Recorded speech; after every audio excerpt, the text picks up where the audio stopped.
तो hello friends, welcome to our channel study head learning point. तो आज हम पढ़ने वाले हैं क्लास 9th के मैथ्स का चैप्टर 10 जो कि है हेरोन्स फॉर्मूला। और इसके हम एक्स्ट्रा क्वेश्चंस देखने वाले हैं। ये है हमारा पार्ट 2। और जो पिछला वाला वीडियो था वो पार्ट 1 था और ये वाला जो है वो पार्ट 2 है। इसमें थोड़े से पिछले वाले वीडियो से थोड़े से हाई लेवल के क्वेश्चंस आएंगे, थोड़े से हार्ड आएंगे, लेकिन ऐसी बात नहीं है कि ज्यादा हार्ड आ जाएंगे। तो आसान आसान क्वेश्चन आएंगे। चलिए देखते हैं सॉल्व कैसे करते हैं इन क्वेश्चंस को। अब पहले तो हम ये क्वेश्चंस पढ़ लेते हैं, क्वेश्चन पढ़ लेते हैं, एक बार देखते हैं क्या है। इक्विलेटरल ट्राइंगल दिया हुआ है हमें।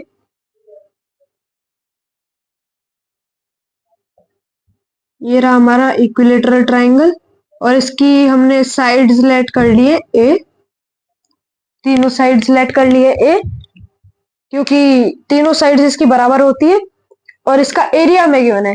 और आपको तो पता ही है इक्विलेटरल ट्राइंगल का एरिया जो होता है वो होता है √3/4 फिर ए स्क्वायर, जहां पर जो ए है सिर्फ ए स्क्वायर नहीं, इसको हटा दो तब ए जो है वो साइड है, हमने साइड्स मानी है, ये पूरी साइड है ए, तीनों की तीनों। तो इसका पेरीमीटर वही 3a हो जाता है और इसकी हमें साइड्स फाइंड करनी है, मतलब कि ए की वैल्यू फाइंड करनी है। और हमें ये तो पता ही है इसका जो फॉर्मूला होता है। और फिर ये इक्वल्स टू कर देंगे 4√3 सेंटीमीटर स्क्वायर में। यूनिट मत भूलना, यूनिट बहुत गलती हो जाती है यूनिटों में। आगे देखते हैं। इससे हम ये पता लगा सकते हैं कि √3 और √3 कैंसिल हो सकता है, क्योंकि ये जो है ये अगर अपॉन में चले जाएगा इसके तो फिर तो कट होना ही है। इससे अच्छा सीधा सीधा कर सकते हैं मतलब। तो अब देखते हैं ये 4 और ये 4 ये कट नहीं होंगे, क्योंकि ये इधर जब जाएगा ना तो ये 4 मल्टीप्लाई में 4 हो जाएगा। फिर a इक्वल्स टू रूट में 16 लिख दो या फिर रूट में 4 मल्टीप्लाई 4 ही लिख दो। फिर यहां से हमारा a निकल के आ जाएगा जो कि है 4 सेंटीमीटर। और हमें साइड्स ही फाइंड करनी थी, तो लो फिर साइड्स आ गई। बस ये इतू सा क्वेश्चन था, बहुत ही छोटा सा क्वेश्चन था। और बात करें इसकी पेरीमीटर की तो वो आ जाएगी 3a equals to 3 multiply 4 equals to 12 centimetre, जो भी है। तो अब चलिए, ये वाला क्वेश्चन तो बहुत आसान था, अब इससे थोड़ा सा हाई लेवल के क्वेश्चंस भी आते हैं। तो चलते हैं नेक्स्ट क्वेश्चन देखते हैं। तो दोस्तों ये रहा हमारा सेकंड क्वेश्चन और ये उससे थोड़ा सा हार्ड है। और चलिए क्वेश्चन को पढ़ते हैं एक बार। ये है एक आइसोसेलेस और राइट भी, मतलब 2 टाइप्स ऑफ ट्राइंगल है। पहले इसका डायग्राम बना लेते हैं समझने के लिए कि ये किस टाइप का ट्राइंगल बताना चाहता है हमें। मान लो ये दोनों साइड्स इक्वल है, क्योंकि आइसोसेलेस ट्राइंगल वो होता है जिसमें दो साइड्स, कोई भी दो साइड्स इक्वल होती है। तो हमने मान लिया कि ये दोनों साइड्स इक्वल है। और राइट ट्राइंगल है और एरिया तो हमें गिवन ही है, तो राइट ट्राइंगल है, राइट एंगल होगा यहाँ। अब वो कैसे? क्योंकि इसका अपोजिट जो होता है वो हाइपोटेनस होता है और हाइपोटेनस आपको पता ही है सबसे लंबी होती है, क्योंकि वो होती है रूट में इस साइड का स्क्वायर प्लस इस साइड का स्क्वायर, पूरा रूट में। तो वही कहलाती है हमारी ये। जैसे कि ये हो गई 3 और ये हो गई 4, तो ये हो जाएगी 5। और मान लो ये हो गई 6, ये हो गई 8, तो ये हो जाएगी 10। और अगर ये हमारी हो गई 12 और ये हो गई हमारी 16, तो ये हो जाएगी पाइथागोरस थ्योरम से 20। तो फिर यही होता है। इसका मतलब हमें इससे प्रूफ मिल जाता है कि हाइपोटेनस जो है वो सबसे बड़ी होती है और इसी वजह से हाइपोटेनस किसी भी साइड के इक्वल हो नहीं सकती। तो फिर ये परपेंडिकुलर और बेस दोनों ही आपस में इक्वल होंगे और फिर इन दोनों के स्क्वायर के बराबर ही हो जाएगा। और ये दोनों हमें गिवन तो है नहीं कि क्या वैल्यू है इसकी, तो हम लेट कर लेते हैं एक्स है ही दोनों। और फिर ये जो साइड है ये हम पाइथागोरस थ्योरम से निकाल लेते हैं पहले। वो क्या होगी? BC का स्क्वायर इक्वल्स टू एक्स का स्क्वायर प्लस एक्स का स्क्वायर, यही तो होगा। इसका स्क्वायर इक्वल टू इसका स्क्वायर। फिर B C equals to 2x square और इसका अंडर रूट, क्योंकि इसका अगर स्क्वायर हटाएंगे तो फिर इस पूरे में अंडर रूट चल जाएगा और फिर इन दोनों का सम तो 2x स्क्वायर होगा। अब निकाल लेते हैं x√2 सेंटीमीटर। ये सेंटीमीटर स्क्वायर में है तो फिर ये सारी सेंटीमीटर में ही होंगी। तो ये निकल के आ गई हमारी BC, क्योंकि ये स्क्वायर में है यानी कि x मल्टीप्लाई x है तो फिर एक x बाहर निकल जाएगा और √2 तो अंदर ही रह जाएगा। अब देखते हैं, हमें गिवन है एरिया होता है half multiply base multiply height, और ये हमें गिवन है 8 सेंटीमीटर स्क्वायर। अब निकाल लेते हैं, हाफ मल्टीप्लाई बाय बेस क्या है x मल्टीप्लाई हाइट भी क्या है x, 8 एक्स स्क्वायर अपॉन में 2 इक्वल्स टू 8। अब आ जाएगा x square equals to 8 multiply 2 और x इक्वल टू आ जाएगा अंडर रूट में 8 मल्टीप्लाई 2 16 और वो क्या हो जाएगा 4 सेंटीमीटर। और फिर हमारी हाइपोटेनस जो है वो है x√2, इधर ही लिख देते हैं, इधर से हमें फाइंड किए हमने। तो अब हम निकाल लेंगे हाइपोटेनस। तो हाइपोटेनस क्या थी, वो थी x√2 और x की इधर ही वैल्यू पुट कर देते हैं, x इधर से निकला है 4√2 सेंटीमीटर। तो ये हो गई हमारी हाइपोटेनस। तो चलिए अब नेक्स्ट क्वेश्चन देखते हैं। तो दोस्तों ये रहा हमारा सबसे हार्ड सबसे टफ क्वेश्चन। पहले एक बार इसको पढ़ लेते हैं। देखिए एक राइट ट्राइंगल है जिसका हमें एरिया तो गिवन है, area of right triangle is 28 centimetre square, centimetre square unit है मतलब सेंटीमीटर है unit. If one of its perpendicular sides exceeds the other by 10 centimetre find the length of longest perpendicular. तो देखो इधर exceeds का मतलब जो होता है ना वो घटाना होता है, मतलब जैसे if one of the perpendicular sides, जो ये है ना ये वाली परपेंडिकुलर साइड ये इज द अदर से 10 मीटर लंबी है, यानी कि ये वाली जो परपेंडिकुलर साइड है ये दूसरी परपेंडिकुलर साइड को 10 सेंटीमीटर कम कर रही है अपने से। मतलब जैसे कि ये रहा हमारा राइट ट्राइंगल,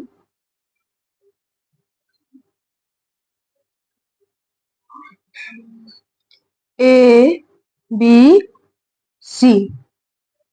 अब इधर ये राइट ट्राइंगल है तो एंगल भी राइट एक तो होना ही चाहिए, एक से ज्यादा हो भी नहीं सकता है वैसे भी, क्योंकि अगर ये एक राइट ट्राइंगल एक राइट हो गया तो बाकी तो फिर तो हो ही जाएंगे 90 प्लस 90 थोड़ी ना हो जाएगा, एक एंगल रह ही जाएगा फिर।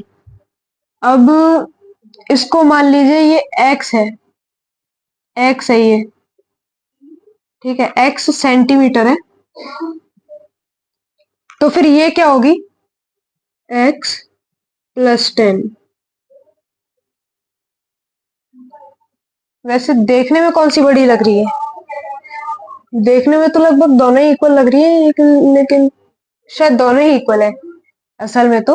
लेकिन ऐसे हमें दिया गया है कि एक साइड है वो 10 सेंटीमीटर कम कर रही है अपने से दूसरी साइड को, यानी कि वो 10 सेंटीमीटर ज्यादा है उससे, तो हम लेट कर सकते हैं इस पूरी को x प्लस 10 सेंटीमीटर, तो फिर ये हो जाएगी x सेंटीमीटर, क्योंकि अगर एक है x सेंटीमीटर तो उससे 10 सेंटीमीटर ज्यादा है यानी कि x प्लस 10।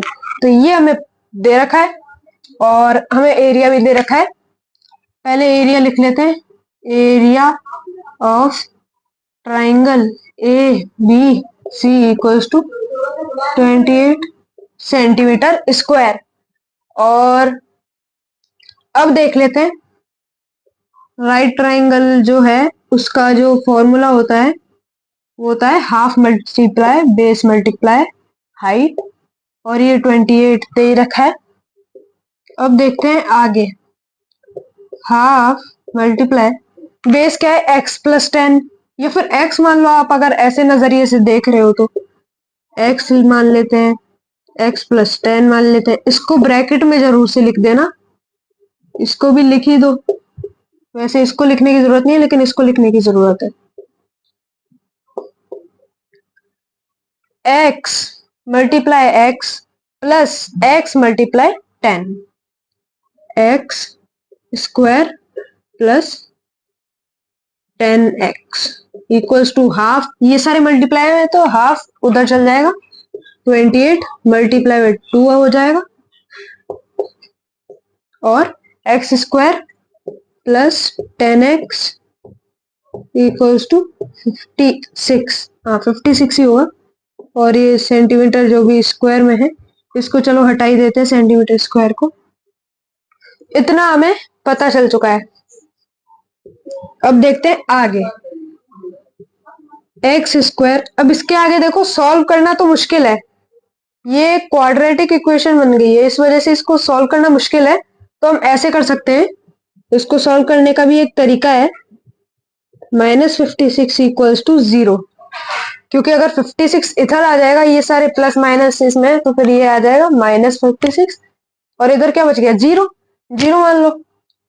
अब देखो, अब इधर क्या कर सकते हैं हमें इसको फैक्टराइज करना है।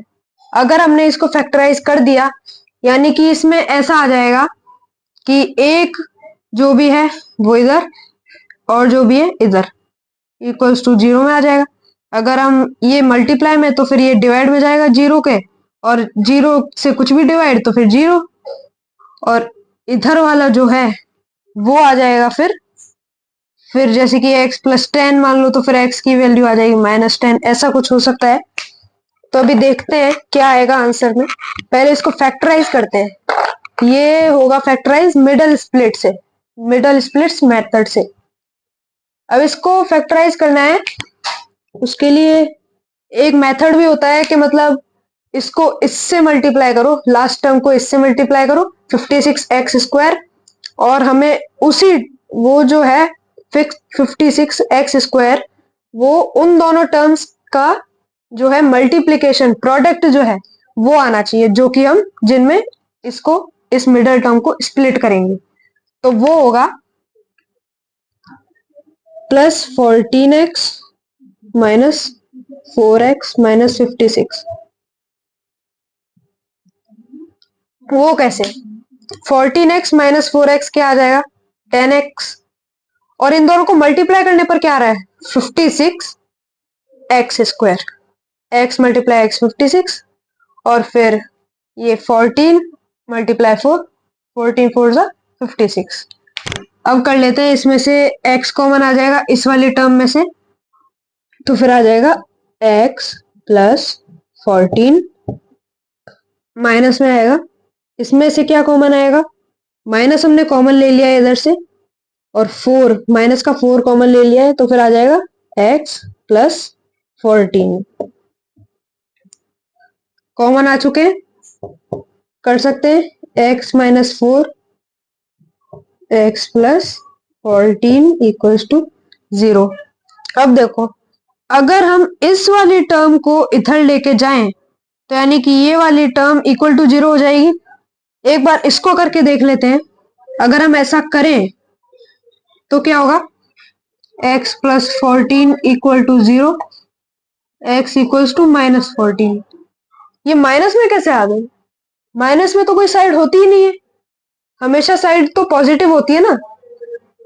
ये माइनस तो इंटीजर हो गया, मतलब नेगेटिव इंटीजर हो गया, लेकिन नेगेटिव में तो साइड आती ही नहीं है, तो यानी कि ये तो नहीं हो सकता, ये तो नहीं हो सकता।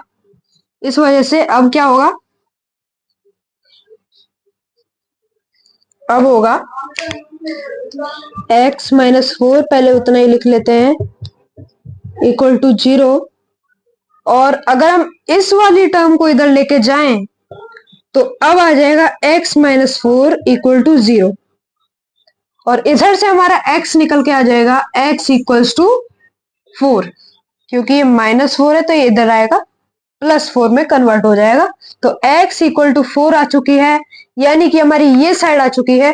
और हमें क्या फाइंड करनी थी, x प्लस 10 वाली जो साइड है वो फाइंड आउट करनी थी हमें, क्योंकि इसमें साफ साफ लिखा हुआ है find the length of longest perpendicular. Longest कौन सी है, आपको भी दिख ही रहा है, एक्स और एक्स प्लस 10, कौन सी वाली ज्यादा बड़ी है, एक्स या x plus 10? X plus 10 obviously.